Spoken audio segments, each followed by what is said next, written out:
असू आणि जेव्हा आपण स्वर्गात असू तर त्याच्यानंतर या गोष्टी सुरू होतील पृथ्वीवर. जोपर्यंत आपण आहे ह्या जगात तोपर्यंत अशा गोष्टी ह्या पृथ्वीवर होणार नाही. कारण जोपर्यंत देवाचे लोक या पृथ्वीवर आहेत तोपर्यंत अशा भयावह गोष्टी ह्या पृथ्वीवर होऊ शकत नाही आहे. आणि तेच आपण ओल्ड टेस्टामेंट जुन्या काळामध्ये पण आपण पाहिलेलं आहे. नोहाच्या वेळेस काय झालं? नोहाने तारू बांधला. 100 वर्ष तो लोकांना सांगत होता की पाऊस येणार आहे, पण त्यांनी लक्ष दिलं नाही आहे.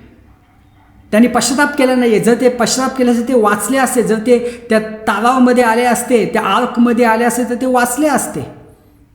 पण त्यांनी विश्वास ठेवला नाही आहे, नाश झाला.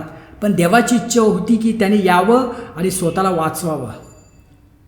सदोम आणि गमोराच्या वेळेस काय झालं? देवानी लॉट आणि त्याच्या फॅमिलीला तिथून बाहेर काढलं आणि म्हणून त्यांना पहिलं बाहेर काढण्यात आलं आणि नंतर जे आहे परमेश्वरचा न्याय त्या शहरावर आला, ते पूर्ण नाहीस झालं. म्हणजे जोपर्यंत आपण ह्या पृथ्वीवर आहे तोपर्यंत अशा गोष्टी ह्या पृथ्वीवर होऊ शकत नाही आहे. पण जेव्हा आपण